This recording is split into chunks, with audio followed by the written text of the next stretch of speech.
things when I looked at the budget book again this morning. Mhm. So, I'm not sure what time it is because I don't have my watch on. It's 1:58. So I have a request of either Mandy or Bob. If I chair, it's going to be hard for me to take good notes. And if any of us are changing what was drafted, can one or both of you just take it so we don't miss anything from today? Yeah, great. Sure, I mean, I'll mark up. I take pretty good notes, but I don't want to have me miss.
Stupid.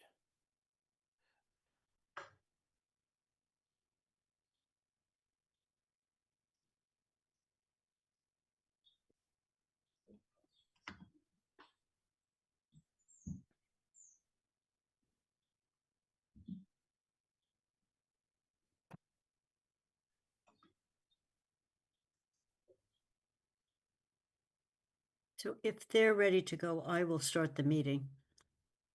Okay. And you can start Recording in progress. So the recording started. Great. Good afternoon, everyone. Today is the May 27th meeting of the Finance Committee as we continue our review of the budget. The agenda for today is to talk through what we want as overarching issues or recommendations that we want to highlight. And I sent everyone a really rough draft of a report which included sections drafted by everyone last night, but we can put that in the packet if people are comfortable with it once we get through, because the executive summary took a leap on what we might be talking about.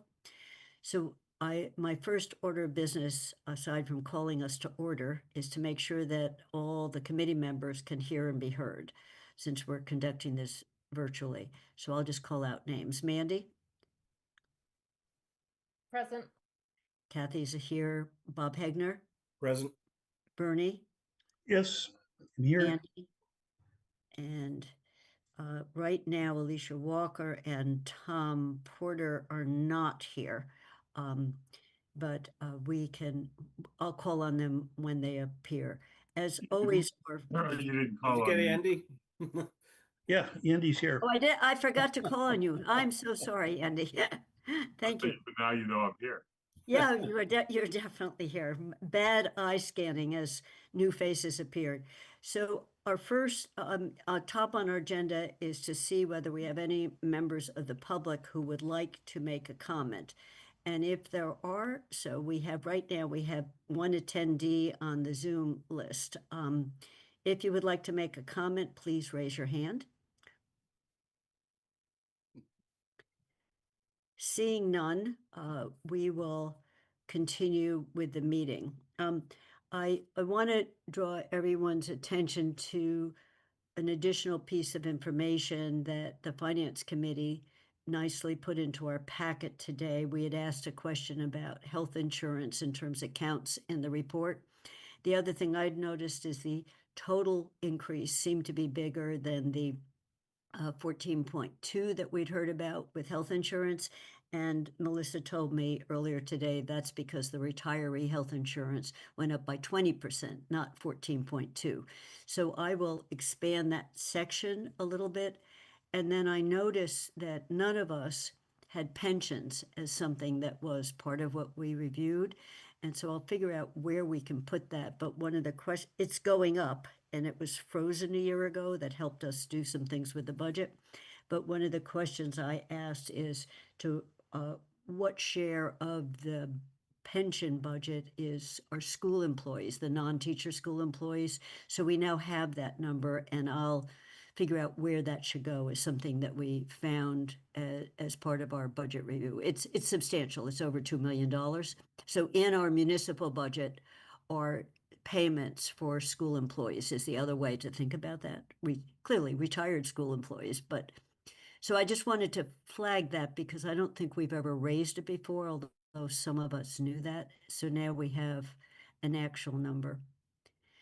So I think Kathy, Alicia, point of Alicia order, has joined us. Alicia's joined us, yep. Alicia, I'll just make sure that you can hear us and we can hear you. Yes, I can. Thank you, Kathy. Thank you. So I want to thank everybody for getting me the sections. I did pretty light edits unless I saw number. I went back and tried to match numbers, and for the most part, everyone was totally accurate. So thank you. So and then, so the only thing if you look through the rough draft, oh, Melissa, I see your hand is up. Sorry. I just wanted to say that the retiree costs that are in there, while substantial, I just want to mention that they went up at the same rate as everybody else, and that they are not, it's always been in there. So, not to say, oh, it's risen by $2 million because of this. It's a cost that has always been in there, and you might not have addressed it before, but, just to say it's always been in that sort of range. Yeah, no, I just said we've just never flagged it, and someone asked me about what part of our municipal budget also covers schools. So I knew some part, so we hadn't flagged it before. It's not that it's an increasing share, it's just always been there. So so I said about pensions.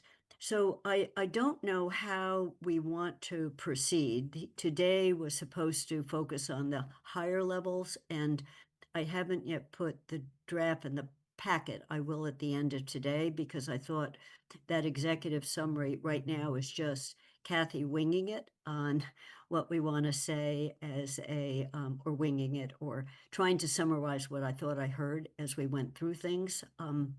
So I don't know whether there's some things we want to highlight that we didn't, and whether there are any recommendations or issues that we want to have a discussion on, so we say more about them in our report. So I think that was how we wanted to proceed today. And then we can I will collect, as always, any comments on all the core parts of the report. Bob Hegner pointed out just before we went on that I still have the wrong names on the finance committee at the very end because I just copied.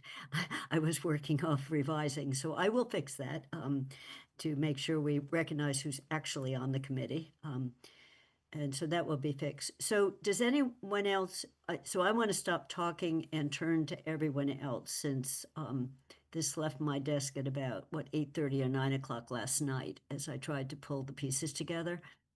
And I did not go back. I found typos that are the kind of the wrong adjective or the wrong verb tense for verbs, especially in my executive summary, which is one of my flaws when typing quickly.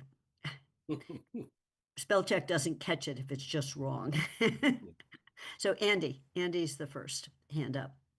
Yes, I raised this issue, Kathy, with you in an email this morning, and I thought it might be worth bringing to the whole committee. And that really comes in, actually right at the very beginning of the executive summary. And the whole thing of trying to say what changes were in adjustments because of what changes in expenditures were dealt with for what reason.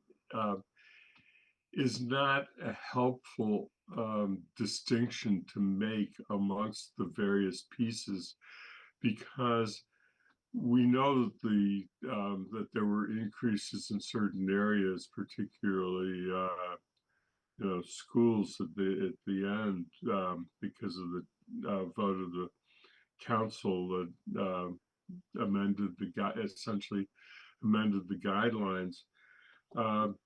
I was quoting a prior finance director who's always taken the position that a dollar is a dollar, all dollars are fungible, and to create distinctions has consequences too, and that that we ought to be recognizing that. And that particular finance director would have not wanted to make an observation, because in the end, the schools asked for significant increases above and beyond, and to distinguish that from what the town manager needed to do to accommodate to the percentage increase that he could have in the budget, sort of gives the idea that where reductions happened, like the freezing of positions, was not in any way related to increases like education expenses. And that's just, because we're trying to pick it apart. And I would be more general in saying that there were these pressures on the budget, and these adjustments as a result had to be made, and leave it at that, and not try and do the level of attribution that is represented in the executive summary. So, and just so people know, there was a back and forth. My understanding is that irrespective of the schools, take them aside, the reductions in staff that are in the municipal budget were the only way was pull on how to stay within 4%. That was driven by wage, salary, benefits costs going back up faster. And so that with or without a change, so if the schools had stayed at 4 and we were at 4, we would have needed to do that. Now, I don't know whether that, Paul, is that an accurate statement? I don't know whether he's. I am. Yes, yes.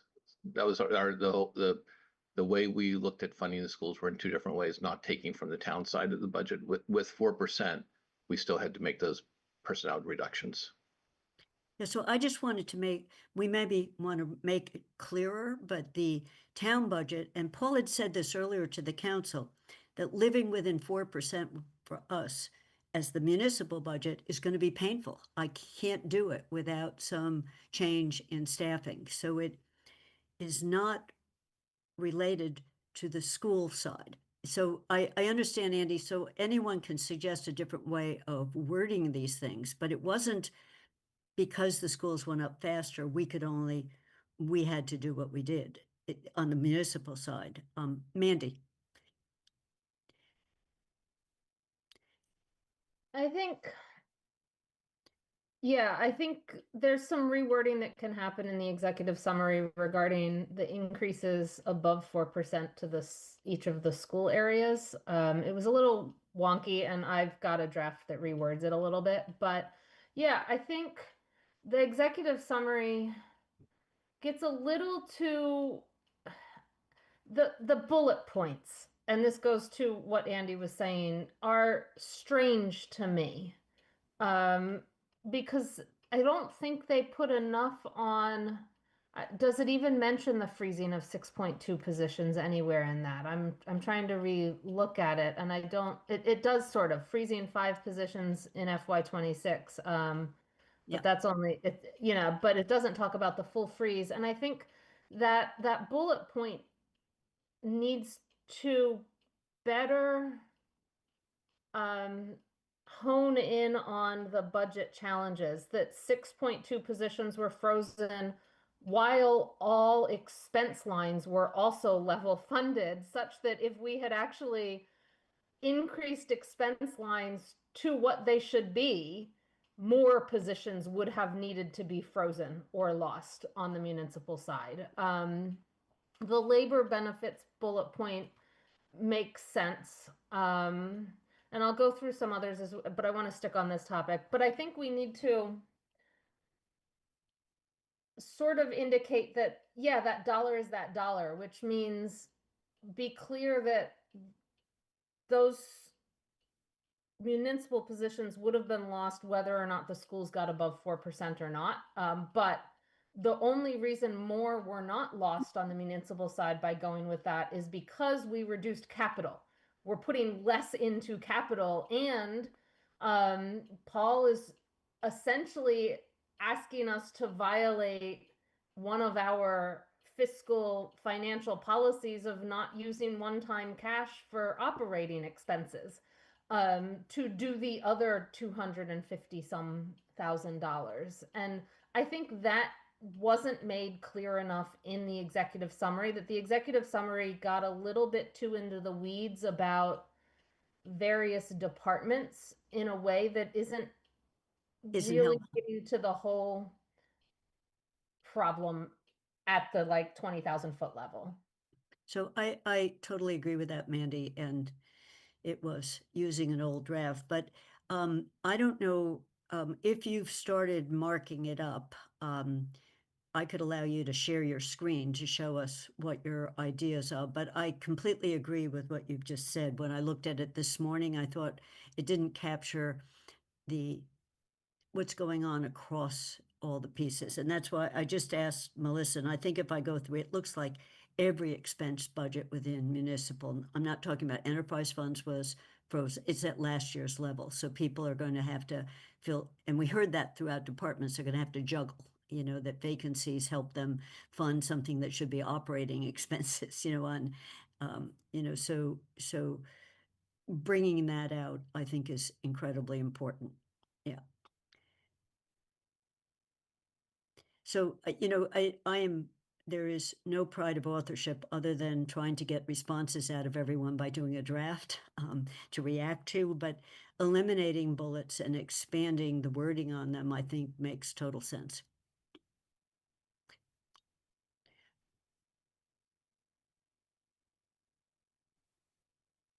Andy. Yeah, I mean, because I think that in the end, we ended up with an agreement amongst the council that school expenses were going up for the projected year, that we were trying to budget at a greater rate than other than the original projections would have allowed, and that something had to happen.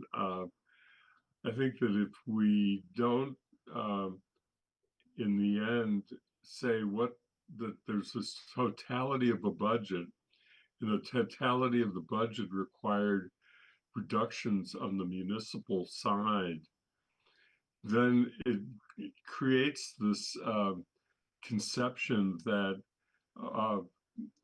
it was really there was no consequence to the decision that was made regarding the schools. And when you put all of the dollars together, that's not right. That's not what happened. There was, because you have a bucket of money and you had to make changes. You had to make more reductions in the municipal side as a result. Now you could say that some of it was capital. It was. You could say that some of it was use of reserves. It was. But there are consequences, and I just don't feel comfortable not making a clear statement about consequences. Well, I thought Mandy just did, and if she gives us the wording, she was saying we violated our policy not to use one-time funding, and we we reduced capital. And I don't think of capital as just the municipal side. It's all of our capital. So So it's what I was just focusing on, living within 4% on the municipal staffing side required those staffing changes or something else to change. But yes, we did two things to enable the schools to get more than 4%, and that can't continue. And trying to make that a stronger statement is, I think should be the goal of this rewrite. Just a really strong statement. In one section, Bernie, when looking at what was happening in the general government, you said we're skating on thin ice, in terms of the way we're staffing and funding expenditures. And, we're really stretching everybody's time and expense budget limits. So Mandy, as I said, anyone who wants to take a stab at rewriting that, and if we want to do it on the screen with a group think, that's fine with me too. I think the share screen, we can enable you to share, Mandy, if you're ready. But if you're not ready, we can also wait. Yeah. So I just marked some stuff up and put my thoughts in for conversation at this meeting, but I Okay. can send you, based on that, some potential language for other things after the meeting. And so if others, same thing, I will assemble them all, and first focusing on the executive summary. And then I didn't do as good a job on general government as I should have to talk about what the finance department had to do with their one person cut and how they're juggling within that. Not enough on the flat expense lines across all departments as a general observation. And as I said, I just want to include some short thing on pensions as a piece of information somewhere. So that's in the rest of the report piece. Bernie, I'm just going to call on Bernie before Andy since he hasn't spoken, and then I'll go back to Andy. Just really, I really, I really do appreciate the comments, and I think we do need to make the point that for the increases in the schools, the money had to come from somewhere. We had a limited amount. The other thing that I would perhaps mention is inflation, because that's going to stretch the budgets, especially the budgets in the DPW. Where where DPW buys stuff that's inherently expensive to begin with, and it also buys stuff that's been subject to a lot of price fluctuations and a lot of inflation. So, as an overall statement, you may want to just say in the executive summary that the town is likely to experience higher inflation than the typical family because of what the town purchases. That's all.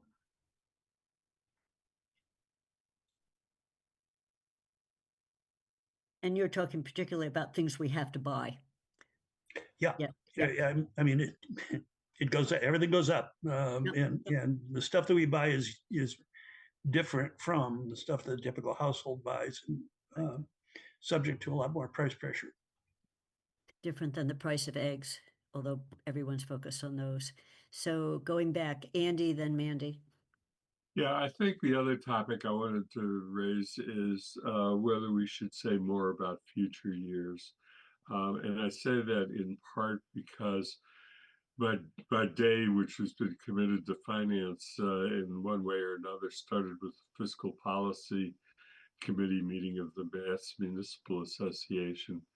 And the current staff to the fiscal policy committee is Dave Kaufman, who's the chief lobbyist and director of legislative services.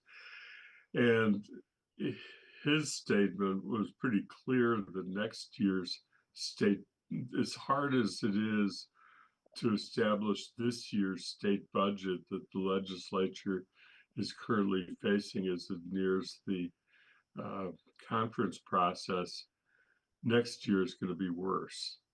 And he talked about, in addition to other things we've been discussing, the likely effect of what Congress does with the big, beautiful bill, and how that's going to play out on state finances if the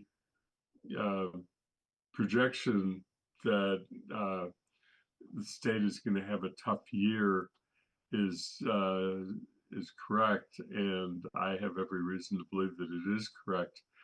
There's going to be a spin-off level down on the local level, and I think that to not say that as hard as it was to do this year, we already know from the projections that were provided in the budget that coming years are going to be worse, and it may be in fact understated because the unknown factor of what the state budget is going to be. So I think that that's a one observation out of today's fiscal policy committee meeting. The other observation I made is when we kind of exchanged views from across the state, because it really is a statewide committee. There were three of us present from Western Massachusetts. I think the feeling is pretty strong that the pressure that is on municipal budgets because of education is pretty universal. There's a feeling that the health insurance may not be as big a problem next year as it was this year, and I hope that's correct. But that the other thing that I think there was pretty universal agreement to is that municipalities across the state are sharing our problem with finding qualified municipal employees to do the work that needs to be done. And at some point, that is going to create pressure on what we offer in compensation in order to recruit and retain personnel. And if other municipalities are recognizing that problem too, and it's a statewide problem, then no municipality can escape the reality that you're competing with each other to some extent. So I took notes on that. I mean, I have the shortest imaginable statements that don't go into what you just said, Andy, but we can certainly expand on, that is not likely to be worse. It's going to be worse. So again, if you send me written comments, then I can expand the ending. My tendency with executive summaries is to be as short as possible, but I think it needs a strong ending. Mandy?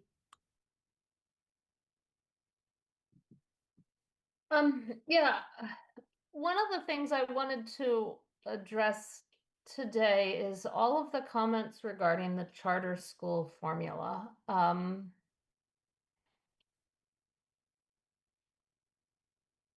don't think we didn't talk much about the formula at all during all the meetings, so it was kind of strange to see such a large emphasis in this report on it.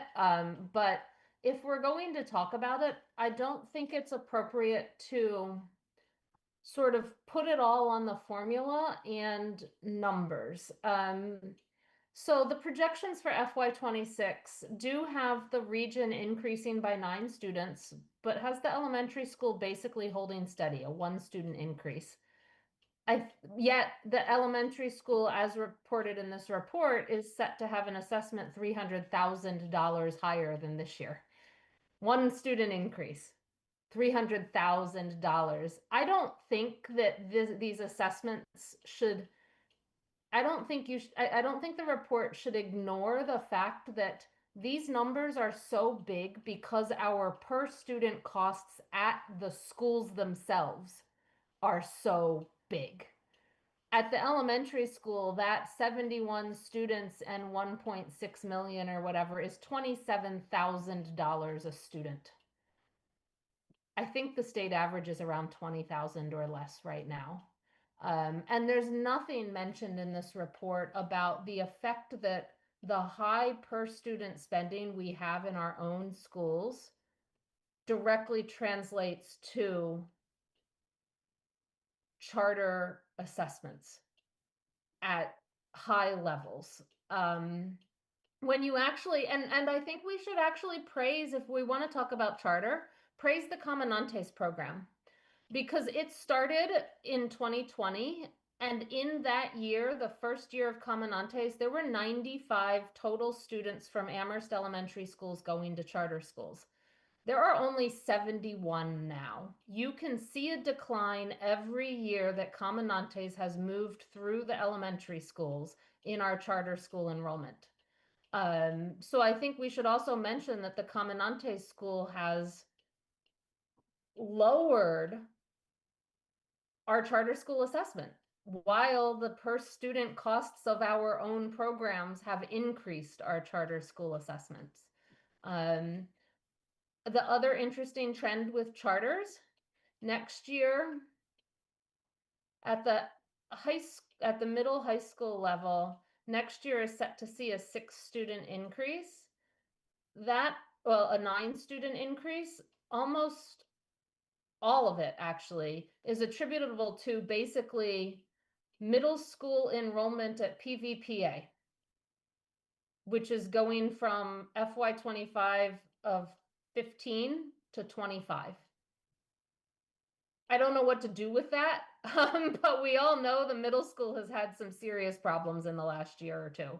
And I think we're seeing an increase in middle school charter out due to it, when you just look at the trends. So I don't know what to do with charter schools in this report, since we didn't talk much about it, but I don't think how it's framed in this report is really a good picture of what is going on with costs for charter schools to Amherst, but also what Amherst schools are doing to minimize those costs or not.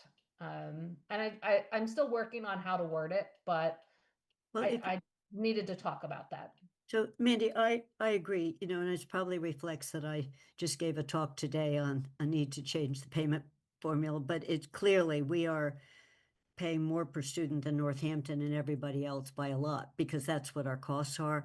So my suggestion is rewrite it, and maybe it doesn't go in the executive summary at all. It just gets stuck somewhere in the schools to say, one of the things that's happened is this loss of students. And as you said, one thing feeds in the other, and it can be shorter than I did. I was just really alarmed because I saw our assessments going up by so much, and the assessments, the big jump was transit and charter, you know, on offsetting state aid. So Yeah, but I'm that increase in assessment can't be attributed to more students enrolling in charter at the elementary school. yeah, no, it was all. I mean, I looked at the same numbers you did. It was all the region. It was all the regional school. So I'm fine if everyone else is fine with her trying to figure out how to reword that and re-emphasize it, is I guess what I would say. You know, lower the focus on it and state it somewhat differently, because we didn't get into charter at all, and it's certainly not. The only thing that's within our control is if somehow our average costs were lower, we would pay less per student. But beyond that, a few of the charters wouldn't do as well because we're their margin. So it would do something overall. But I'm fine with stepping back on that. And Melissa, I saw your hand went up, and so maybe I'll take you before Bob, because usually you're providing additional information. Yeah. So I just wanted to react to something that Andy said regarding the health insurance. And I want to remind everyone that the majority of retirees are required to go on to a Medicare supplemental plan, and they are on Medicare, and then we provide a medical supplemental plan through Blue Cross Blue Shield. And so given that, so part of the huge increase that we saw in January was a change in the way that they implement Medicare insurance, and that was shifting the cost to the supplemental plan. And so and it was had something to do with, I believe, if I remember correctly, prescription drugs and the hole that used to be. And so ultimately the recipient is getting the better coverage, but it is costing the insurance programs more. So that being said, and given the conversation around Medicare right now, I would say that this might be a concern. So maybe things will change with our health insurance, meaning the active employees' health insurance, but I fear that the changes to Medicare might be substantial again. And I just wanted to put that out there. Absolutely. The supplement picks up the deductible too, and the deductible has been going up. And what's been happening in part, well, it's something I follow a lot, and I hate following it because it's never a good story. So, Bob, I just wanted to point out that we really didn't, we should go light on explaining, talking about charter schools and explaining costs and all that, because we really didn't get into that discussion with the superintendent. And I don't want to raise issues that we really didn't talk about. I mean, we can raise them, but we have to be thoughtful about how we raise them. so would you suggest removing most of it, Bob? I mean, I'm just, I'm fine. I am fine with that. I was looking at the total state aid and then subtracting out assessments, and what jumped out is where the assessments were going up, but we could just make that statement and leave it at that. Yeah, I think we should just, I don't have a problem with making the statements, but I don't think we should elaborate too much because we didn't really have a conversation with the superintendent on that. Okay. That's fine. And so, Mandy, go for it in terms of, different tone and less is, I think, what we're saying.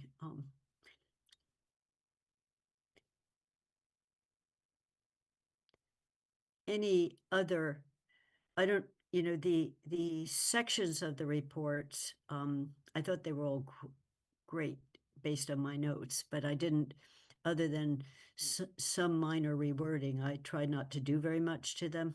And sometimes I did format. It's interesting. Everyone chose a different font to write in. So I said, oh, we have 4 different fonts. That's an interesting, making sure I changed the font to all be one. Yeah, Mandy. If we're going to talk about fonts, I will say a font that doesn't have serifs is actually easier to read for those that are dyslexic. It's And one of the so, reasons I always send a non-serif font through on everything I write, because they are actually more accessible to dyslexic individuals.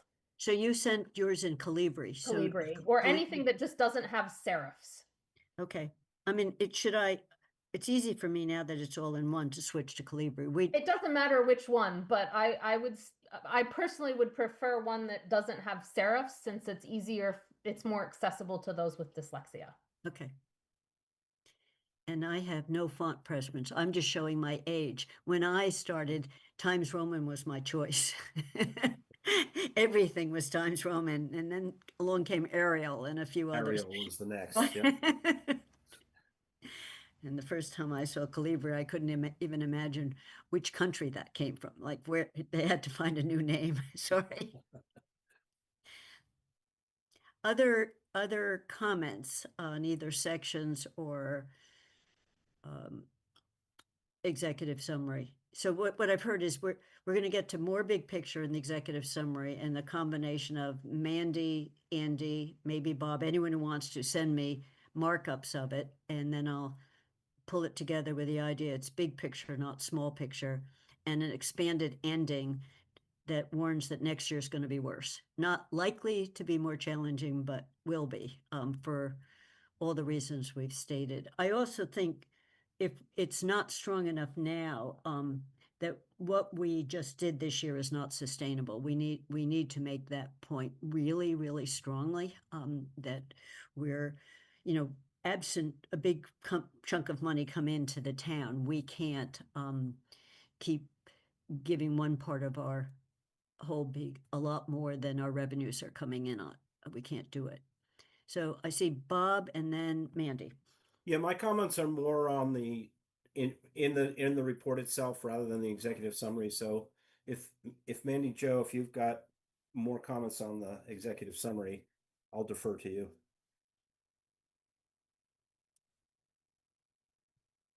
I think I've covered most of my executive summary comments.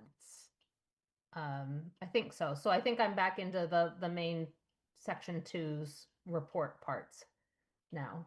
So Bob can go first. I had two areas where I thought we should highlight a little bit more. One is I think the budget that was presented by the schools for the elementary schools was incomplete and had errors in it, or omissions in it.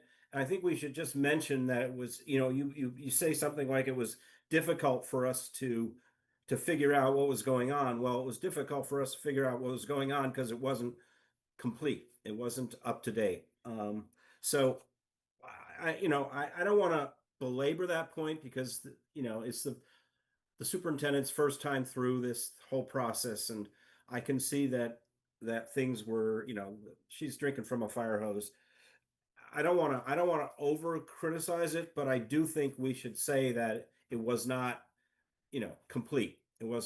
Um, it wasn't done the way the other budgets are done for us. And secondly, I think we need to have a discussion of CRESS.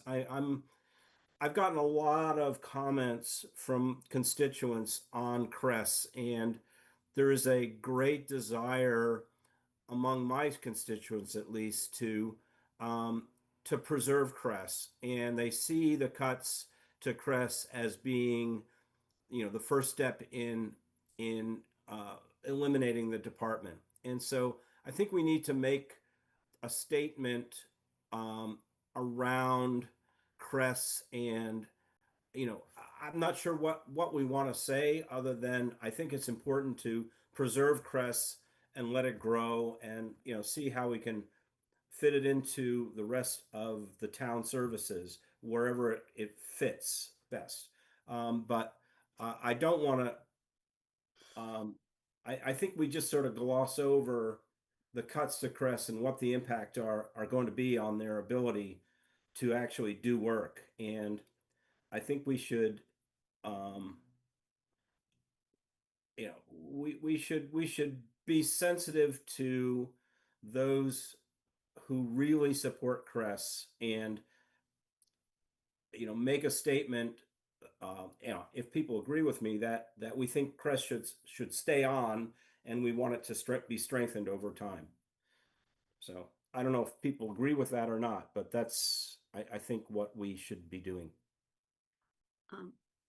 Does anyone want to respond? If not, I can respond. I see Mandy, Bernie, Andy, Alicia. So everyone wants to respond. Good, go for it. Yeah, I think our discussion of public safety probably needs to focus more on less on numbers in terms of what the budgets are, and more on effects of the freezing of all of those positions. Not just within CRESS, but within the police and fire.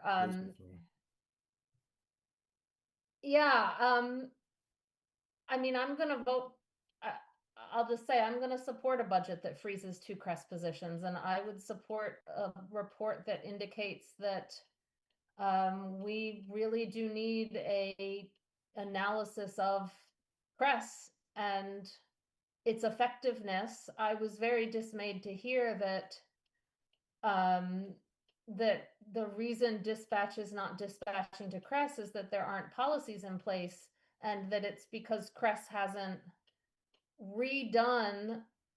It's been 4 years and the CRESS staff have not prioritized getting those policies into a form that dispatch and legal can adopt. After 4 years, that it didn't seem to be a high priority of the CRESS administration to actually get calls, to get dispatching calls to CRESS. That's something I would like it was highlighted a little bit in this report. I'd like to highlight more of that though. And that really hampers being able to do the analysis we need to be able to do. It really does. Bernie. Yeah, coming from both a human services background, working with folks with disabilities, and managing multiple communities, I really do think we need to have a community responder component. And to characterize it as purely a police alternative is, to my mind, an error because it's more than that, or should be more than that. And it fits in with the overall quality of life for folks in Amherst. And we go and we focus on quality of education, but we forget about the other quality of life aspects that are provided by the town. Public safety is part of it. One of the original formations for communities was to ensure public safety, safety of persons and property. And we've not moved. We can't move away from that.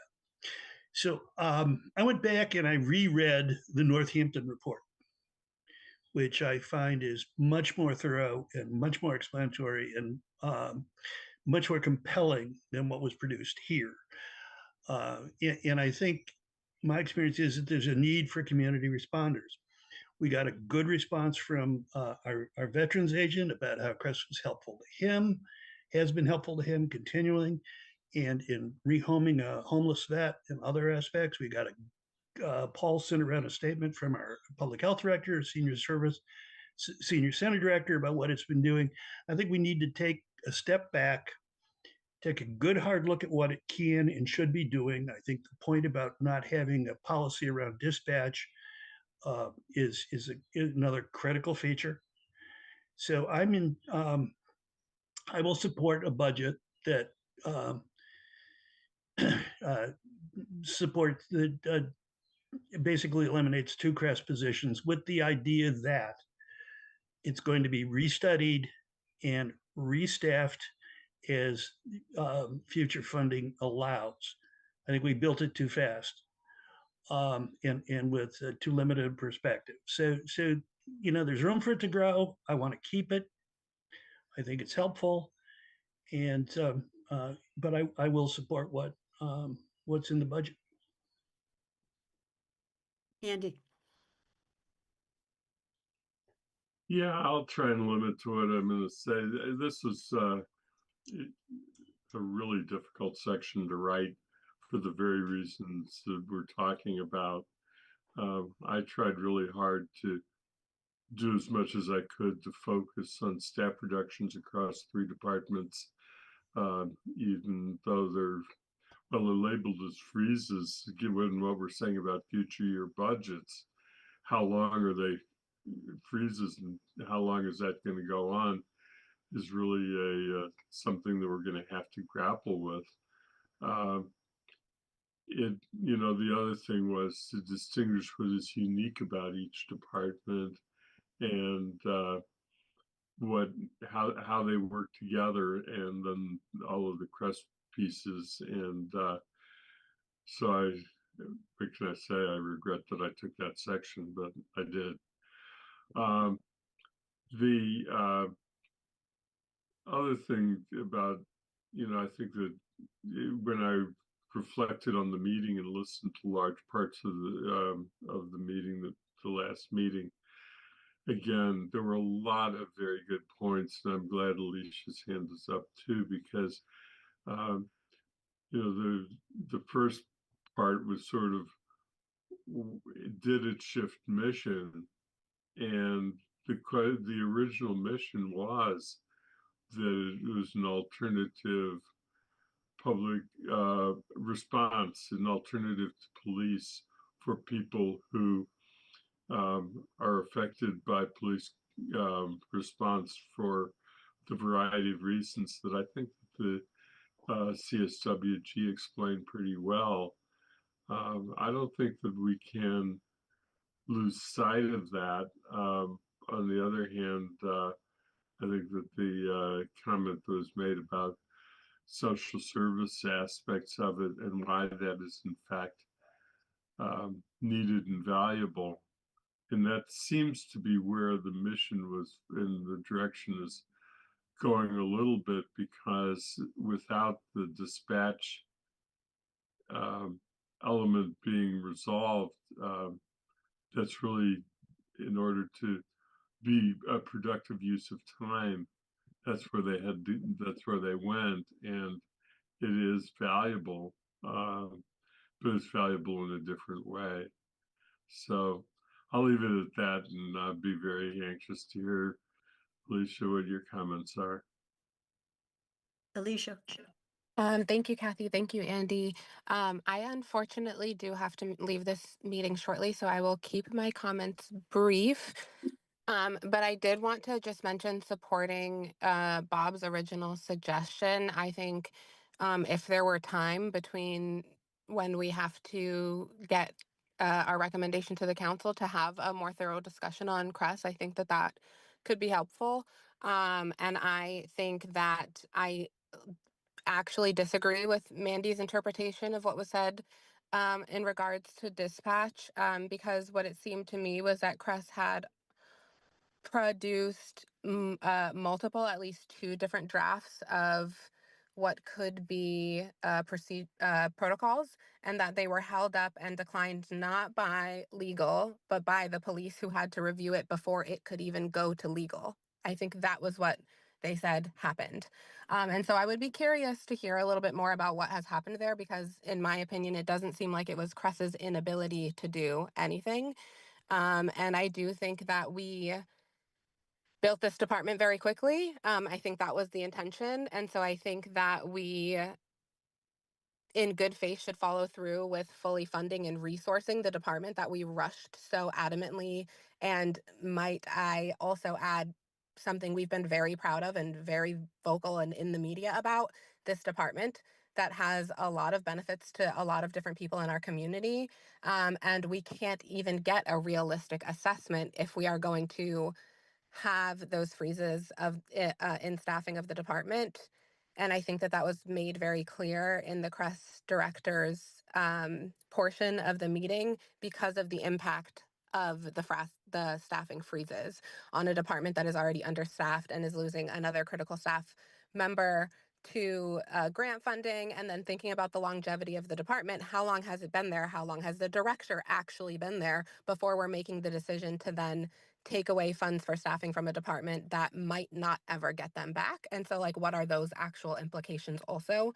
I think it would be important, and I think it's a very dense topic. And so I do think if there were another time to talk about it, it would benefit the town in making this decision. Any other comments? I just want to follow up on that. There isn't room in the budget.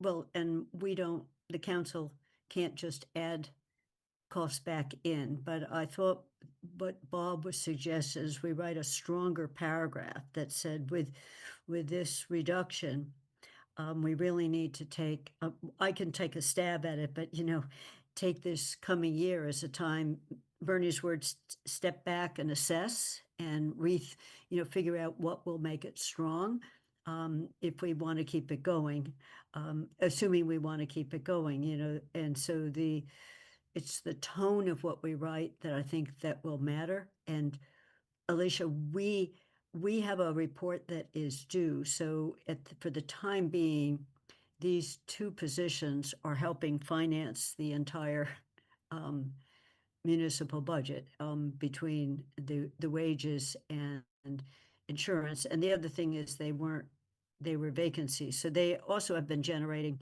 when I look at where the free cash surpluses have come from, it's because there have been vacancies in this department and there's been insurance that hasn't been paid. So there's been some need to rethink it for the last couple years based on holding on to people.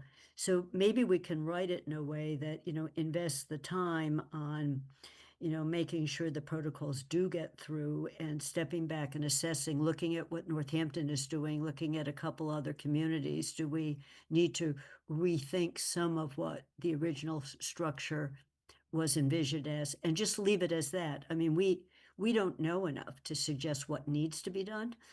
We just know that if you take two people out and if they lose the implementation director, and think that person has handed in her resignation. So even if we did get another grant, I'm not sure we have her anymore, the person with the longevity, but I don't know her well enough to have had a conversation directly with her. And Senator Comerford told us this morning that they are pushing for responder safety training money on the Senate side. So we don't know yet if there will be any piece. We just know it wasn't in the governor's report, so we don't, the grant is called question mark right now, not completely dead.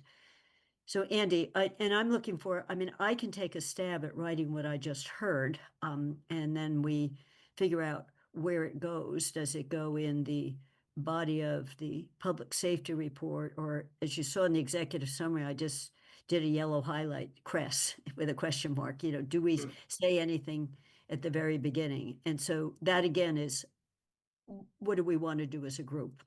Andy? And Bob, you raised it on a do more. So which part of the report should we say? A few more sentences, and without decisions, and do we mention it at all in the executive summary? Andy? I should note, of course, that Alicia said she had to go and she did leave. Right. So she's not a part of this, which is unfortunate because she's lived this longer than any of us.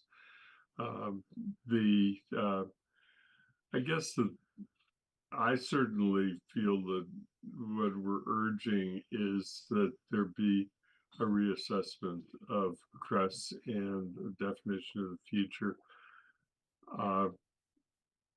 One thing that I was concerned about is that we not get into anything that implies that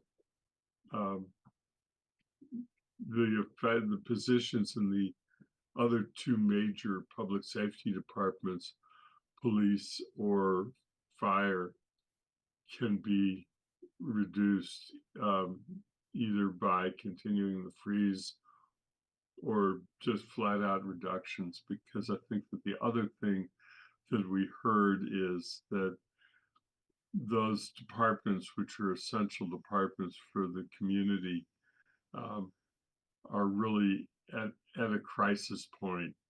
And to create an impression that that's a source of additional funding either for CRESS or for anything else is really a disservice to the public safety needs of this community. And so I'm would be very unhappy if we ended up with that kind of a language. But I do agree that saying something about the need to reassess CRESS and define its future because of its importance, and to recognize the many things that it has done well and are all important pieces. Bob, and then Bernie.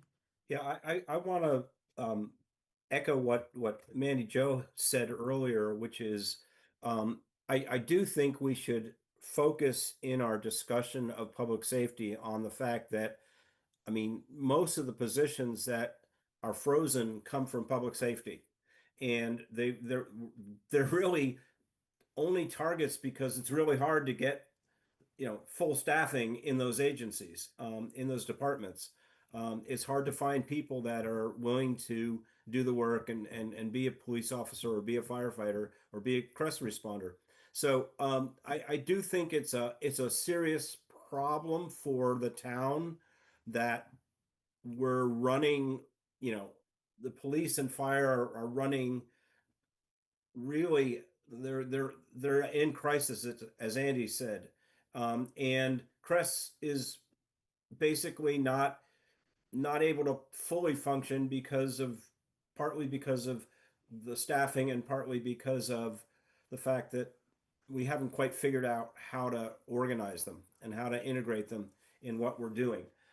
So I do think that we need to point out to the council that these departments are in trouble, and we better figure out how to help them, and how to get more staffing. And I mean, help them get staffing. And it's more than just putting money on the table. It's there's all sorts of reasons why people don't want to be in Amherst, and we're competing with other towns for limited supply of people, and so we have to do something a little different than we're doing now. I'm not sure what it is, but we definitely need to do something different. Bernie. The difficulty in finding police officers, finding firefighters is nothing new. It's been going on for years and it's getting worse. And it has a lot to do, I think, with the trials and tribulations and stresses of the job, how compensation for that, and how people are viewed. What's being said about people, and that as well goes. That actually goes for the folks who work at Crest as well, because I tend to hear criticism of, well, what are those Crest people doing? Well, they're doing some valuable stuff, but maybe people don't quite understand it. And I think what we have to do, and I think Bob's right, and Andy's right, we have to put this in the context of there's a problem with our public safety spending to begin with. Right sizing those departments, all of them, and funding them to the point where we can begin to attract people and hold people. That's going to be an ongoing challenge, and it's something that will have to be met. And I'm not sure how you do it. I frankly, I have no good idea. But what we shouldn't do is frame Crest as we're going to fund Crest by downsizing the other departments. That's right now, the other departments are overworked, and in part because they're being asked to do stuff that really isn't appropriate for police work or an EMT. So, what the idea behind community responders are is developing the right response for public issues, social issues, things that happen in the community that in turn frees up your police officers and your EMTs to do the job that they're supposed to do in the first place. We have a bad habit of doing that. When you have a problem pop up, you look around for somebody you can assign it to, as opposed to saying, well, maybe we need to do something different this time. And across the country, people have decided that they need to do something different. And the grandfather of all this is out in Eugene, Oregon, Cahoots. And I would point out that Cahoots is funded through the Eugene police budget and services 146,000 people for less money than what was proposed in the original Crest document way back when. So we need to do some work. We need to do some study. We need to assert that having community response that can community responders that can address those issues where it's really inappropriate for a police officer, really inappropriate for an EMT, or who can address issues in conjunction with, like they do in Eugene, Oregon, with EMTs and police, and try to move it in that direction. I think if we continue to frame Crest as purely an alternative to the police, and should only be funded by reductions in public safety and other public safety departments, we're not going to get anywhere with folks, and we're certainly not going to have a functioning community response program. So I'll get off a soapbox. I've recorded various people's strong statements. What I don't have is a volunteer to give me a paragraph. Do you want me to try to create something. So first I want to see of the remaining people here, 1, 2, 3, 4, 5 of us. Is there anyone who wants to question the 2-position freeze? And that will be something we have to say in the, and we may have to take a vote on it. And it sounds to me like the answer will be there is one person who wants to challenge that. And we can figure out how we do this on Thursday. And the second is if we write something more about CRESS, it should go in public safety, but then we need to do 1 or 2 sentence or something of it in the executive summary on, this notion of needing to assess, rethink, give it a year, look around us, take a step back, whatever those words are, that it's otherwise the department won't be able to thrive, if it doesn't, take that step back. So however we put it where. Bob, you started this. I don't, started the conversation. I agree with it, and it was just Andy was the last to send in his section because it was so tough to write that section. What do we say other than here are, as Mandy said, a lot of numbers, there are 4 of these and 2 of those, and but what else do we say? So trying a stab at it, we can all look at that wording on Thursday. If someone comes up with it and suggests where it should go, we can just keep that as a topic. I'm seeing Bob is kind of nodding his head, or I'll take a first crack at okay. that. 'Cause I'd rather not do it because it's just easier for me than to pull everything into the executive summary and to fix the places in general government where I neglected to say a few things because I don't think I capture very much the stress within the finance department and what that one person shift did for them. And a couple other pieces, I wasn't aware of the big increase in the retiree thing, which explains why that benefit line has gone up by so much. I mean, it really made the municipal budget extraordinarily difficult to come in at 4%. So I see Andy. So Bob just volunteered. So we have Andy and Mandy. Okay, first of all, Bob, thank you very much for your offering. I would have, as a last resort, come in, but I was hoping somebody else would because I did the first round, and I think that having another set of eyes on the whole topic is good.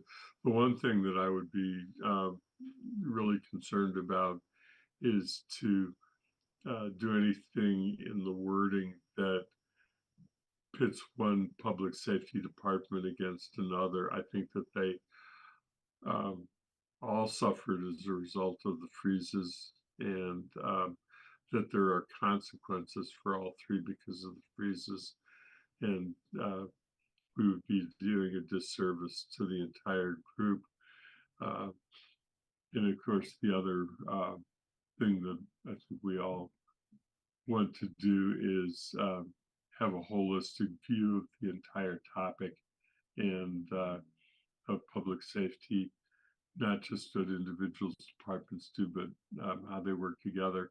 And the last comment I'll make is just a reminder that I think we all know about anyway, and that is that the Northampton department is under health and not public safety. But, just on that, Andy, we could call this anything we want. We just need it to work. I mean, I know, but so they put it under public health and they're doing social services, I mean, they're doing not exactly the same. So I agree. We chose here and it made sense. So, Mandy. I don't have comments on this. If we're ready to move on, I have another item I'd like to talk about.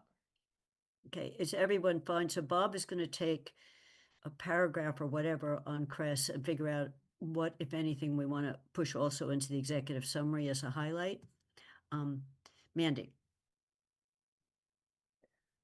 So we haven't really talked about the 1% free cash use to, as quote, bridge funding for the elementary school budget. And I would like to talk about that. As Bob mentioned earlier in this meeting, there was some frustration with the finance committee regarding the information provided on the school budgets and not just within the budget document, but at the meetings itself. And I went back and added up all those. I guess I'm wondering whether bridge funding is necessary, wise at all, which is why I wanted to talk about it. One thing I did was added up all of those departments, separate departments that had over 10% of increase in their payroll numbers, in the payroll lines that were never explained adequately. Because what was explained when I went back to try and find those decreases, you could not find those decreases that they said would offset the increases in them. It accounts for almost $500,000 above a 10% increase in those payroll lines. That if the payroll lines were held to 10% increase, the budget would be almost $500,000 lower. And that's not counting the near $270,000 for payroll numbers in the budget book that technically are listed as not having any FTEs at all, yet have payroll lines. Again, something that was not asked for, not adequately explained as to why there are payroll numbers for positions that in theory don't exist.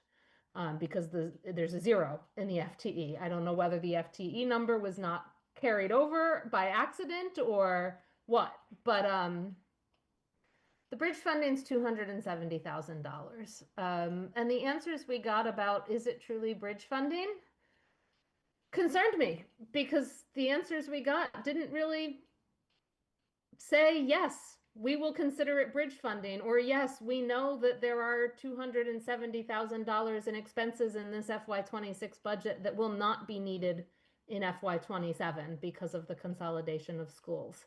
And that makes it hard for me to say we should use free cash to fund an operating budget if the administration that will be administering that bridge funding isn't willing to come out and say, yes, that is bridge funding, and we will consider it bridge funding. We saw what happened with the regional schools when we said, well, we can only fund this with this. Now that's a region that had 3 other towns, but it became not bridge funding. It went right into the base, and we fought it the next year. And I worry that that's going to be a fight that we do next year, and they'll just see the 5% number and say, but we get that too, despite what us as counselors and the manager has said that money is not going to start next year in FY27. So I want to hear what other finance committee members are thinking about that extra use of free cash to fund a portion of the elementary school operating budget. I see Melissa's hand went up. Melissa? I guess I would just say that what I heard is that the school doesn't recognize that there is savings coming in the future year, and that that's why they haven't answered in that way, because that's what I heard. But I will say that this committee and what I've heard from Amherst as a whole is that there's an assumption that there should be savings with the consolidation. And because the council asked the manager to go up to 5%, we were looking for a way to do that. And we did that as bridge money because there was an assumption that there is additional costs in this year as a transition year that there wouldn't be in next year. But I never heard the school committee or the school department say that. But that was how we got to the compromise. And so I just say that it wasn't them saying it was bridge money. It was like, how do we fix this problem as the administration and the people working to try and fix that problem. So I just. No, thank you, Melissa. So I think the question Mandy has put before us is, do we endorse this policy? And then I'd put as first part, if we question it, we need to, if we endorse it, we need to do it with a much stronger statement on that we don't have enough information to justify it.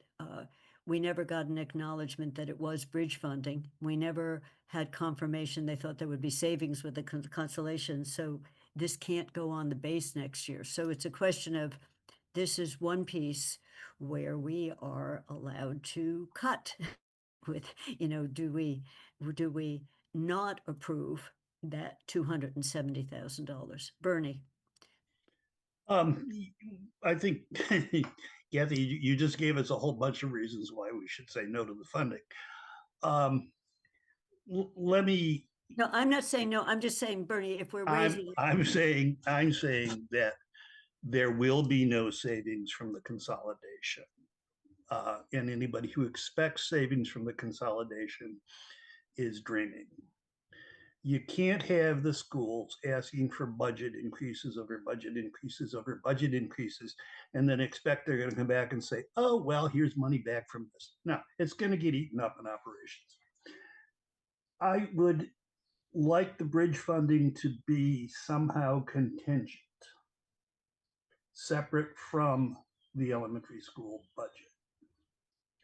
So that if there are additional costs incurred, that those costs get made up out of a separate pool of money.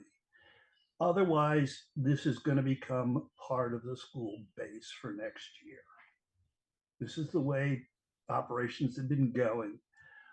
And we're going to, I won't, but folks who are on committee will hear, well, you gave us the money last year, we've got it in the budget this year, because that's the way things have been working. Can you say a little, so I understand what the concept is, how would you actually do that? Well, it's free cash,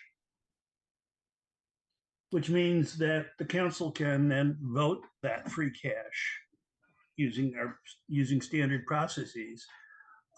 As the school committee comes to the council and says, for the transition, we're going to incur this additional cost. It's not included in our budget.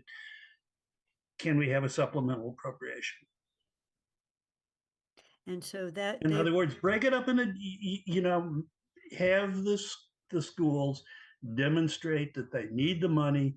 And once it's demonstrated to the council's satisfaction that this is an additional cost that has to be met up to $270,000, then that money gets allocated, gets voted. so, and it's free cash. Okay, I'm It's looking. certified free cash. It's certified free cash. You can spend it for any Melissa's hand just went up, so I'm thinking they've got to start the fiscal year with only 4% then, is what you're saying, and then come back for more. So Melissa, go ahead on, what does that look like? So I don't know what that looks like for them, but it looks like some pretty deep cuts. But I would maybe remind the finance committee that in the capital program, there is additional set aside monies for the additional costs of making the move, which I believe you guys raised to $450,000. Am I correct in that? And then this 250 is not connected to the additional costs, but rather the ongoing costs of the operation of the school point. And to your point, Bernie, they don't think that there will ever be a savings from the consolidation of the schools. But the idea, I think, that I've heard, and I'm not in the schools and I'm not going to make these decisions and I'm not going to be here for this, but the idea was that they don't need two principals in one school building. They're going from two buildings to one building, and there should be a downsizing of positions. So they are not saying that will happen. That has been an ongoing discussion in this community.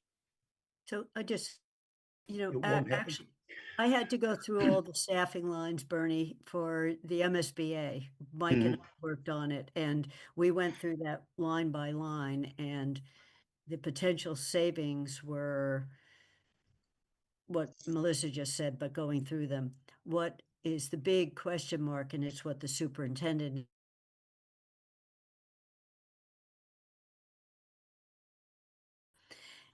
truly expensive.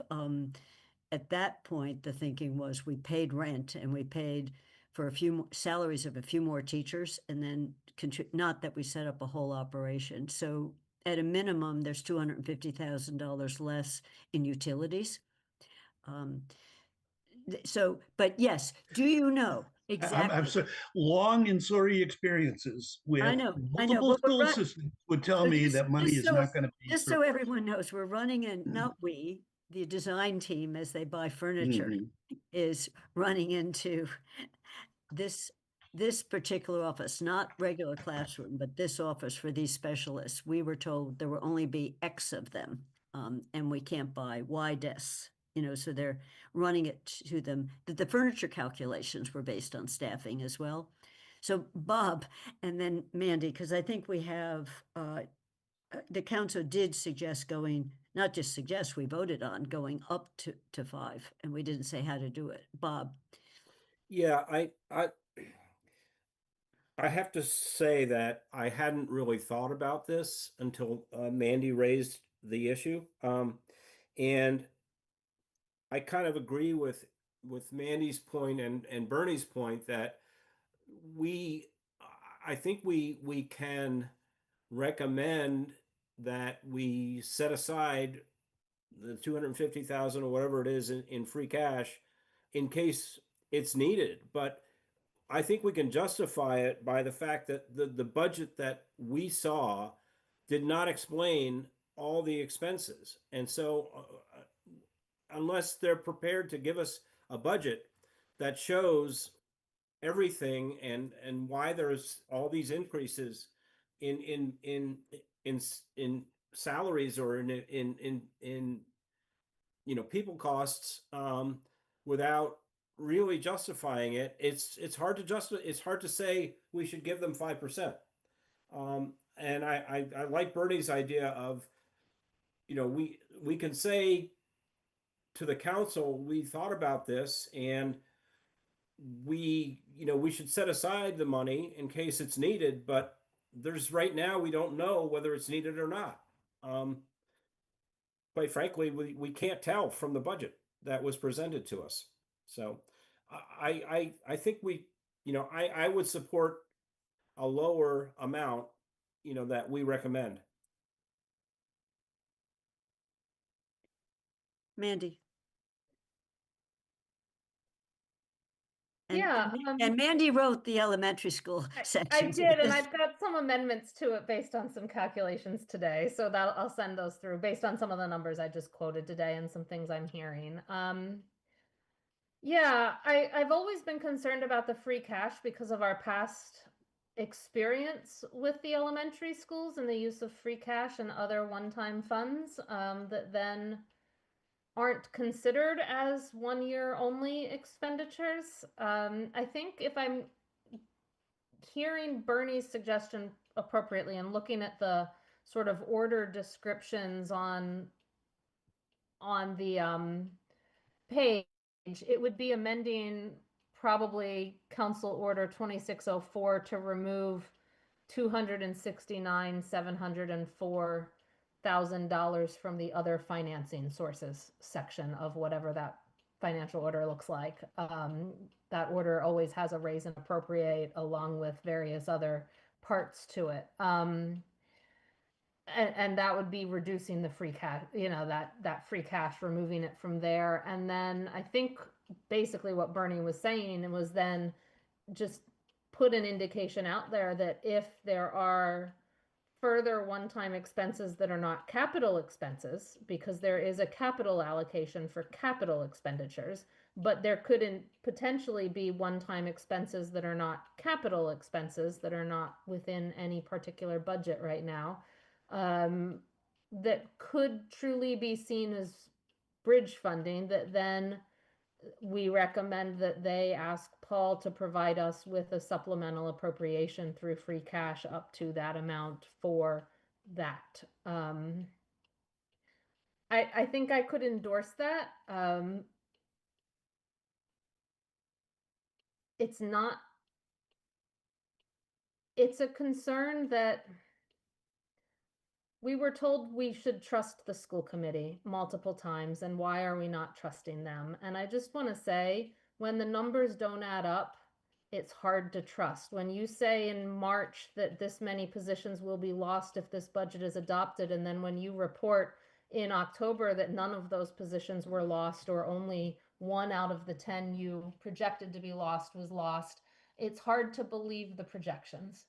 And that's when we look at the numbers, that's what we're seeing. And then when we ask about why are certain departments increasing their payroll numbers by 20 or 30%, and we don't get an answer that is supported by the budget document in front of us, it's hard to trust, because the documents we're looking at don't support the words. And I think that's where I'm sitting with a concern about using free cash, because I feel like in a year, the school committee will be coming to us saying, but that's part of our operating budget. It's not one-time funds, because that's what they've done in the past. And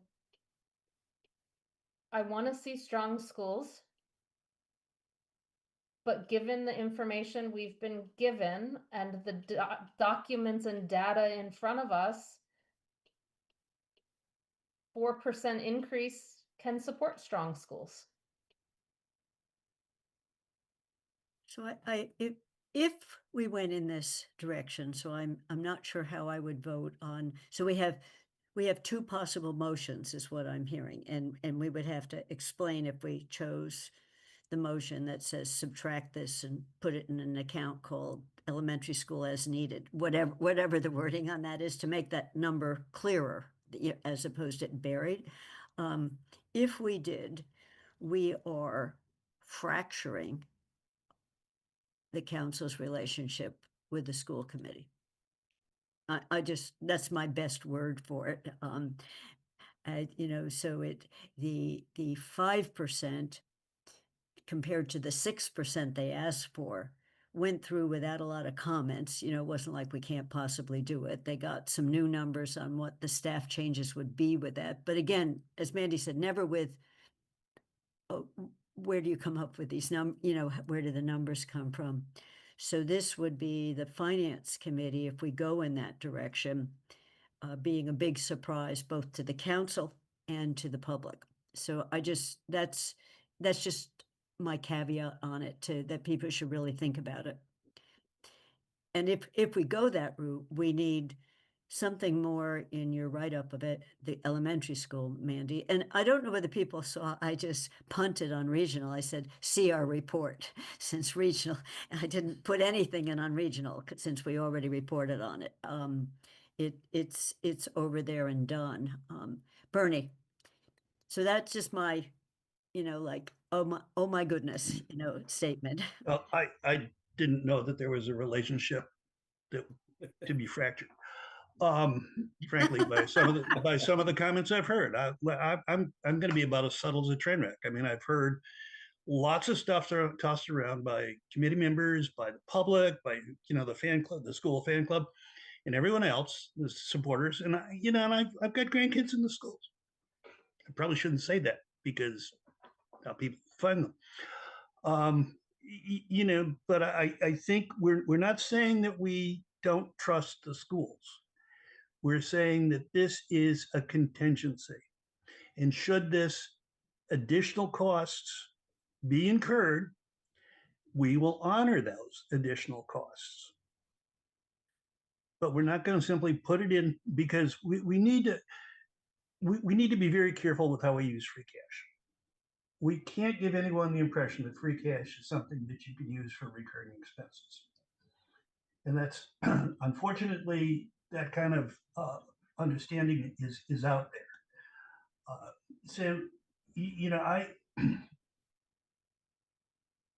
I would be careful in terms of using free cash, committing free cash in a way where it can be misconstrued or misunderstood as being ongoing permanent funding.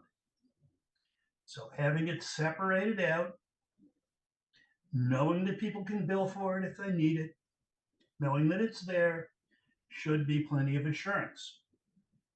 You're saying for the next fiscal year, there will be $269,704 in a fund So for contingent challenges with the elementary schools. It's So there. we would You need to need to hear tell us, from, you just need to tell us how it's going to be used. so I'm just about to call on you, Melissa. I think we need to hear, and we don't have to make a decision now, but we're pushing it on to manager and finance staff to decide what is when bills start coming that we want to bill to the contingency fund, making the judgments on this qualifies, this doesn't. So I'm just thinking of how do you Yeah, take a so I just con- wonder, I mean, and I'd have to have a conversation with Shannon to see how they would manage something like this, but I'm curious, just sort of thinking to myself about what they may put forward. I don't think that they will put forward that there is this extra cost in this year. I think that they would have to, and I don't know if the committee would be open to this, say, we're willing to save this program with this supplemental fund. Would that be allowable? Like we're gonna say we're gonna fund the ABC program for one more year and we're gonna try and figure it out. Or is that not what you would consider a contingency? Because they had said to us what it would cost to do level services is 6%. And we didn't give them that. So anything that we say that's less than 5 is going to be further reductions unless this committee would be okay with us having a conversation with the school department that says, can you isolate a program that you would continue for one more year while, and maybe things will change at the end of the year. Like that's Okay, so that's my thoughts on it.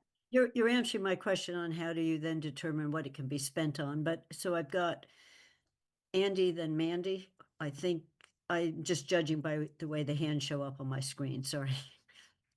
Andy, Yeah, think that the idea of using bridge funding as a term and one time, we don't have to get into defending every last expenditure from it, but we do have to remind everyone that it is not the base for the next year's increase because it was one time, it was not permanent, and that's probably the most important aspect of it. In the old finance committee that exists, that worked with town meeting, we had discussions about when it's appropriate to use reserves, and it was always around things that were clearly one time, either because there was a grant starting up and you could assume that the grant would become sustaining in future years.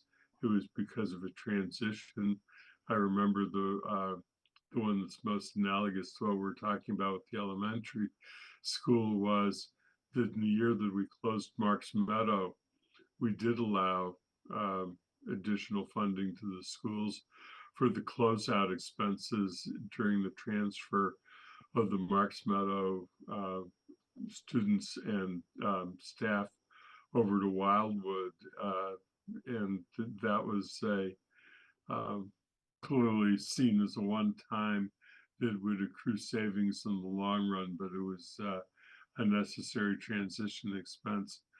So it's usually you do it in the way of either you're starting something or you're stopping something and you have expenses along the way. I think that's how kind of it was viewed back in at that time. So I just encourage that we think about the wording of it with care, but the most important thing is that the policy is that you can't continue to fund programs out of free cash or um, other stabilization funds, because eventually it's going to run out. It's funding something out of your bank account. It just doesn't, it doesn't work, and that's why you don't do it on an ongoing basis, and that we just need to continue to remind um, everyone, not just the schools, but everyone, that in the rare circumstance where we do something out of any portion of our reserves, however, whichever bucket it's coming from, it cannot be a continuing expense because it doesn't work. Mandy? I wanted to respond to Melissa's question in a sense. For me, and I'll use a couple of examples. One was something that was proposed but looks like it's quote back in with a 5% budget, which was a reduction in what did they call it? The specials teachers per school from, I think they were going from 1.0 to 0.9 FTEs, or maybe it was 0.8 FTEs at each school.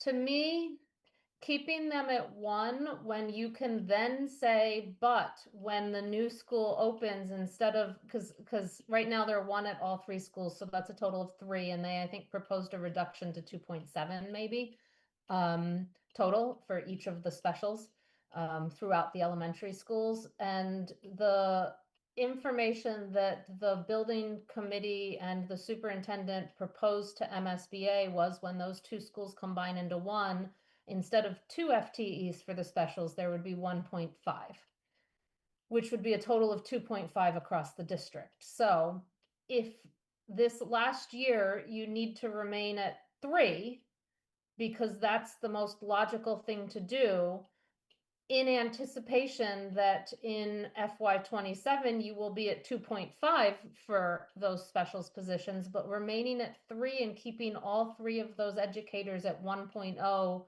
and keeping 3 educators instead of someone maybe leaving because they can find a full-time position somewhere else instead of a 0.9, to then go to 2.5 the next year. That additional sort of 0.3 funding for each FTE to me would be bridge.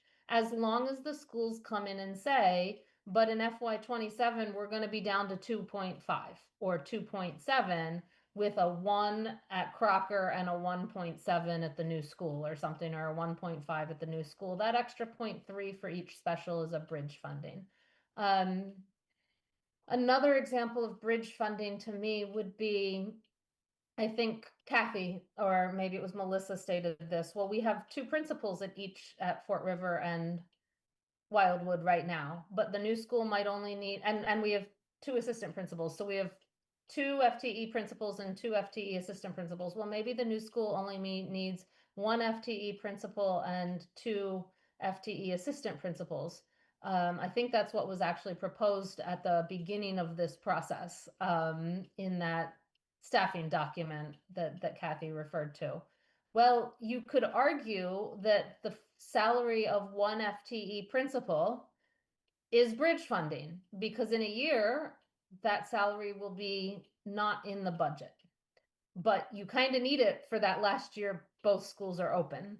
That's the type of analysis I was hoping, and comments I was hoping we would get in our conversation with the superintendent regarding bridge funding, regarding potential savings when 2 schools go into 1, and it's the kind of information that was not provided.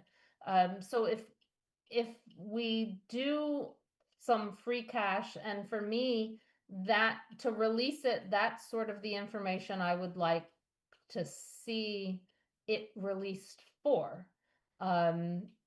That type of program. I hope, Melissa, that sort of answers what I would consider fitting a bridge funding model. Can I just ask to clarify? So earlier you said subtract it out.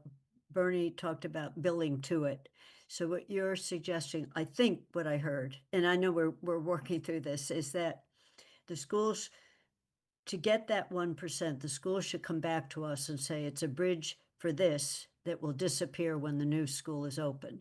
And they can say the this meaning a principal plus one of these plus one of those, just somehow there's, we've identified this core group. And then would you leave it in the appropriation, the financial order, but put words that have Paul and Melissa, so that it's not there on day between now, the 1st of June and July 1st.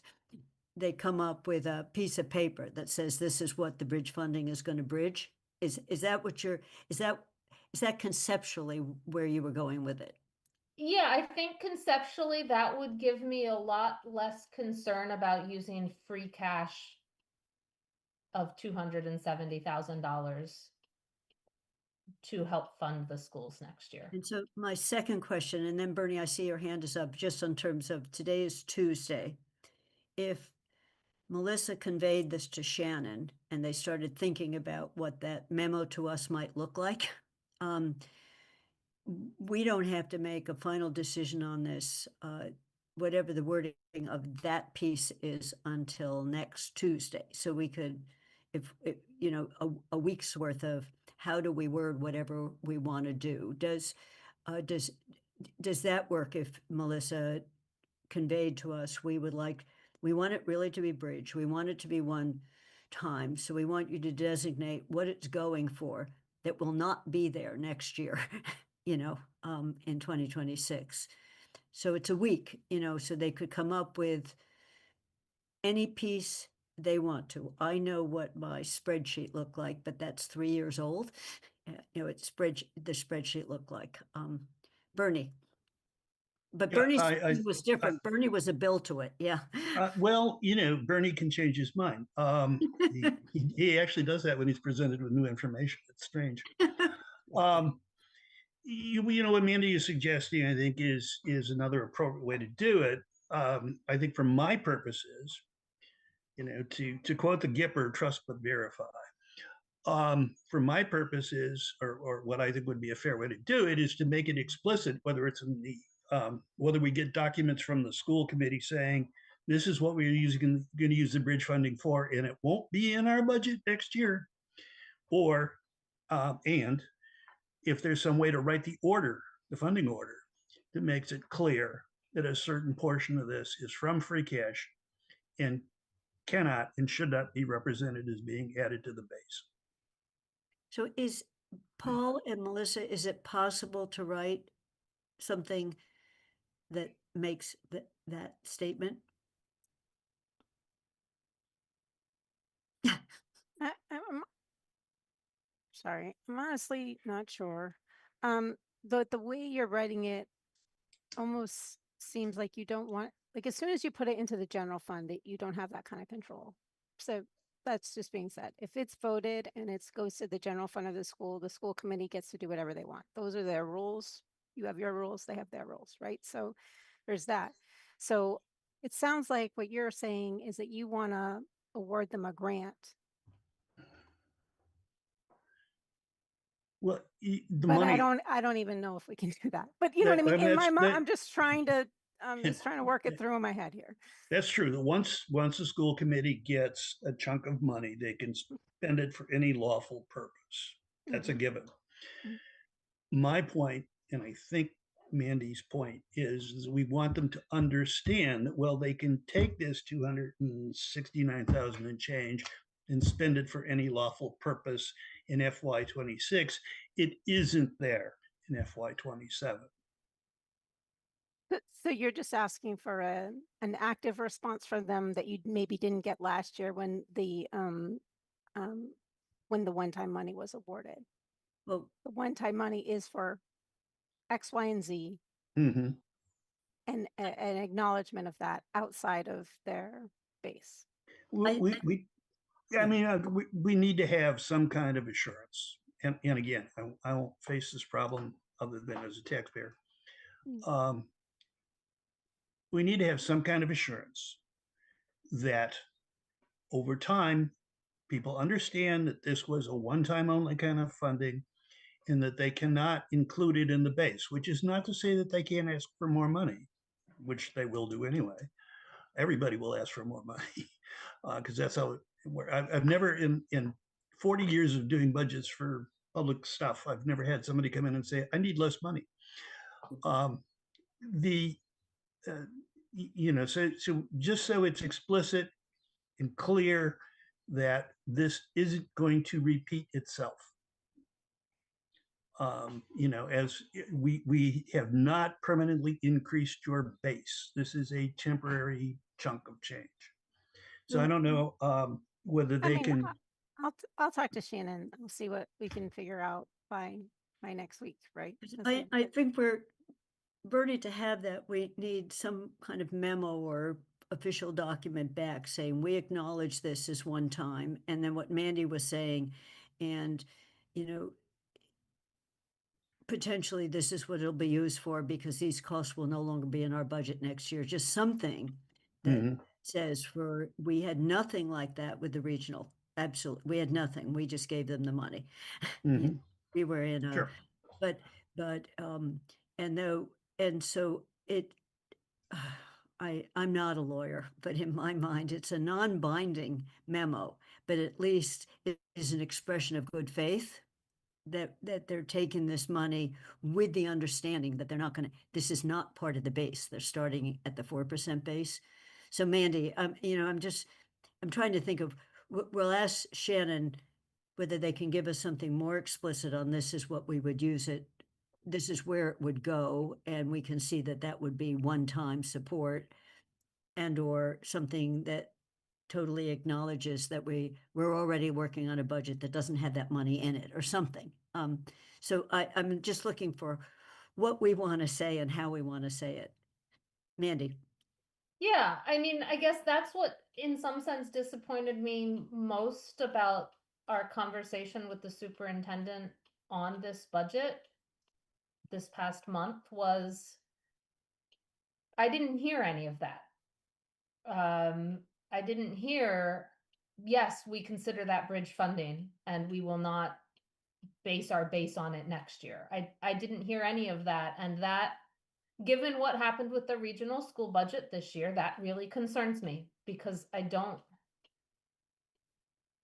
want to help the schools, but I want us all to be on the same page. And we weren't all on the same page last year when we funded with one-time money, and I just want to make sure we're all on the same page this year. And I didn't get it during the conversation that the finance committee had with the superintendent. So some sort of acknowledgement that they are on the same page with us on this $270,000 that would come from free cash, which is one-time money, would alleviate a lot of my concerns about how this budget has been proposed to the council. Mandy, I think if we re-listen to the tape of that 2 hours where we didn't get a lot of information, the questions we sent in advance didn't explicitly ask that. We were looking for it, on the manager's budget has one-time money, how do you propose to spend it? Or do you acknowledge that? But yes, she said 2 or 3 times there's not going to be any savings. So this notion that that we certainly Kathy was under the impression that we were reducing some redundancies that were mainly there, Bernie, because we're at so much less than capacity of the 2 elementary schools that we've got. One person told me her child was in, I don't know which school yours, it only really had 10 kids in it because 4 of the kids that listed on the roster were never there. They were special needs kids that were just never in the classroom, and so they had terrific relationship with their teacher because it had gotten so small as a class. And then some of the specialists, there aren't enough kids, but we need to have the specialists and they may be able to take more. So that was the thinking when we went through the staff lines, not classroom teachers as much. So Mandy, so we're looking for something more from them that raises, and then we need to write in the executive summary a stronger statement of this is intended as only one-time money, and we need the schools to acknowledge that it is just a bridge. It's not going to be there next year. So we need to say that more explicitly. Yeah, so I just want to correct that I did ask that question Oh, to you the did? Okay. superintendent. In the written questions, there was a question that said the manager's budget proposes a 5% increase from the FY25 budget for the FY26 ASD budget, but with 1/5 of that increase using free cash and described as bridge funding. This free cash bridge funding is $269,704. What operating expenses will this funding be used for that will not be needed in FY27? Okay, so I take it back. You asked a very precise question, and we certainly didn't get an answer to that one. Right.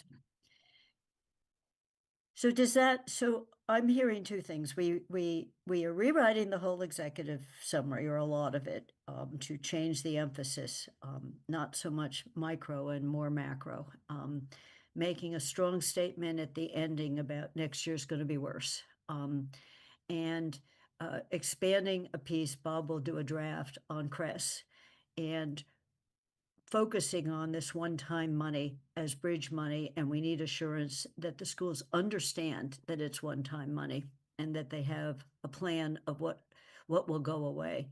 So somewhere in the write-up, so Mandy, you were already doing some rewriting of the executive summary. I do have time tomorrow, but I would really appreciate other people marking up that executive summary, so we can look at a new version, a new version of it, if possible. So today is, I'm just conscious of the time. It's 10:04. And then if you send me, I can easily incorporate any edits on any of the sections, including fixing who's on the committee at the end of the report.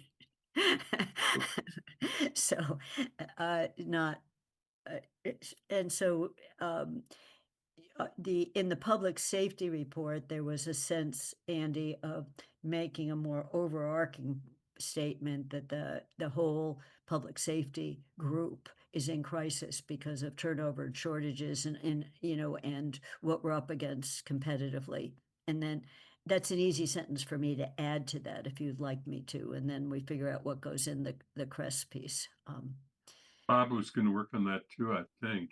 Yeah, I can work on that too. Okay, perfect. So I won't touch public safety. So that's great, Bob. It's all yours. You can cut it out and then we'll put it back. And then is everyone, I will just add something on pensions and a little bit more on health insurance. And I didn't do justice, Melissa, to the finance department finance overall losing one person and talking about front desk people. We could say also with DPW, Bob's report does say this, but Guilford literally said to us, I've got one guy fixing potholes right now. And I'm thinking of the email we just got today from a distraught person out there saying an old elderly woman broke her shoulder, broke her hip and everything else in a pothole. When are we what are we doing here? So we do have Guilford saying this is what's happening in the highway, but was a vacant position. So he's also been unable to hire at the pay we've got. So Bob, any other missing pieces here? No. This is just a question I have actually for Paul, and I'm very concerned that we haven't really thought through the sixth grade where they go very well. I think we had a plan, but the management and of the schools has changed since we developed that plan, and I'm not sure it's a good plan given that we've got so many repairs to do to the middle school and all, et cetera, et cetera. I'm wondering whether we should revisit this plan. And I don't know who should revisit it, but it just seems to me that you could do a lot cheaper with temporary classrooms at Crocker Farm. You could put a sixth grade in there, and you wouldn't need an additional principal. They already have a principal there. It just seems like it's not a very well thought out plan given the circumstances now. I think it was okay at the time, but maybe we need to think about rethinking it. And again, I'm not sure how to do it. I wouldn't put it in this report. This report is not really the place to put it. But anyway, I just I'm concerned that we're going down a path that's not going to be very successful, and it's going to be very expensive. So, just Paul, I'll let you respond, but I went back and read the memo that Doug Slaughter gave to the school committee when he brought what I call the bad news about the sixth grade economy, because Mike had assumed it would be an integrated sixth through eighth grade middle school, that kids would move into the language, music, and other things, and there would be a classroom. And what Doug said is Jesse needed a strong reason why in a region that had just one sixth grade in it, what is the advantage to the sixth graders and what is the advantage to the rest of the school before they would okay it? We never provided that to them. And then we needed to change the regional agreement to allow for it. We never did that. So, Bob, we were on one route, then we went to the academy route, and then since then everyone has just pushed the decision off, because we weren't ready to move. But there's physical space in the middle school for these sixth graders. So that's, Paul, I don't know how to engage in that conversation at all. So any wisdom would be great. It's a difficult conversation. It's the discussion lives with the school department in the Amherst School Committee and the superintendent of schools. The town isn't involved in that decision-making process. We're here to help them and facilitate whenever possible, but our team is really stretched right now, especially right now. To provide them, we can provide as much support as we can. We've done a lot of heavy lifting on the track and field for the region, and it takes a lot of work, and we've got a lot of our own projects. I think I don't have advice on how to engage in that in a better way, other than I have that conversation with the superintendent when we discuss it, and you have your conversations with the school committee when you have that, relationships with them. I think those are important questions, though. I mean, do we have to transition to sixth grade? Can we accommodate the sixth grade in existing elementary school buildings? What's the long-term vision for the middle school? Are we looking at consolidation of the middle school with the high school? All those things that we've talked about many times, those are ultimately things that we have to sort of force those conversations, I think, in some way. And I think whereas, because of the council's action, I think you are making that happen at the region level. So, yeah, no, and just so that our state rep said if we came up with a strong argument of a better way of integrating them in the middle school, she would be happy to go in and argue with and talk to Desi about it. She would go with us. So, but in any case, as I said, we're on the fringe of it. We're not in the middle of it. And it's a year away. Mandy. Right. We certainly have no authority to make that decision. That is what our school committee is elected to do. However, given the budgets and the budget constraints, I wonder if the finance committee report should recommend that there be a joint meeting between the Amherst School Committee and the Amherst Town Council regarding the costs of the sixth grade as currently planned and whether that is fundable within our budget constraints.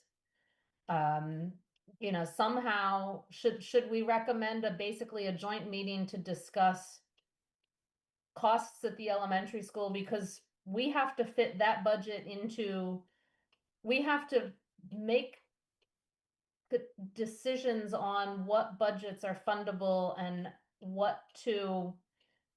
that give and take between a elementary school budget, a regional school budget, a municipal budget, given everything that's so hard. maybe what we need to do is recommend a conversation with the Amherst School Committee about our concerns regarding the path, the costs of the path they're going down, and whether we actually have the ability to fund that path or not. And maybe that's how we do that.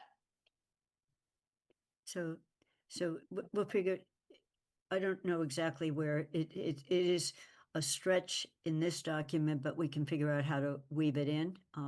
You have to mention it in the education thing that as yet there didn't, other than hearing it's going to be expensive, we didn't hear what the plan is. And I think she would answer, we don't have a plan yet. You know, I think there's a subcommittee of the school committee looking at this, but so we mentioned so what I just heard is somehow we mentioned the 6th grade has to be taken in the context of this broader budget discussion on what's the budget look like in FY27. Yeah. Okay. Well, we are now at 2 minutes of 4. So at least my draft provoked intense discussion, which is what it was meant to do. And thank you all for being ready. I did not put the draft in the packet yet. So what I'll do is I might put the sections with executive summary to come. At the end of the day, I'll just fix a few typos in that ending, get the team right. So it's available for the public to see. We've talked about some substantive changes, so I'll make it draft all over. If that is, I felt like it shouldn't go in the public since it was Kathy's first draft. A tired Kathy, but anyway. So no other, and by the way, I didn't share it with Paul and Melissa either. I just shipped it off last night, figuring very few people on Memorial Day wanted to get a document that's as long as that document is.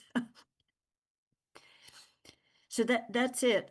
It's 4 o'clock, and just Paul and Melissa, one thing I noted, and when we can talk about this at a June Finance Committee meeting, I went back to the old Finance Committee report before the council and saw the wealth of information they had in it and some of the budget. And I find our budget book doesn't always have the information I'm looking for. So I thought just maybe a focus session on ideas for the next year's budget book. So some of it was detail on the school, but some of it was detail on the municipal side. So just, and I'm talking more about tables, not necessarily words. So that's it, just on having to search for information. So lo and behold, by the way, there were 3 pages at the end of it, which allocated health insurance to every department. Just showed what the it just did. It quietly did it at the very end to show you with a roll-up cost. So if we're done for today, I make a motion to adjourn. Second. And I will put it to a vote. Mandy? Aye. Kathy's a yes. Bob? Aye. Andy? Aye. Bernie? Yes. Okay, we are adjourned, and thank you, finance team. Thank you, Paul, for bearing with us as you hear us review a document you haven't seen. So thank you very much. We're Well, adjourned. thank you, Kathy, for doing that, Yeah. putting Really. it together. It was- Yeah, Thank you. that's very much appreciated. There's lots of hard work there. It did provoke a discussion. You're So welcome. good. Thank you.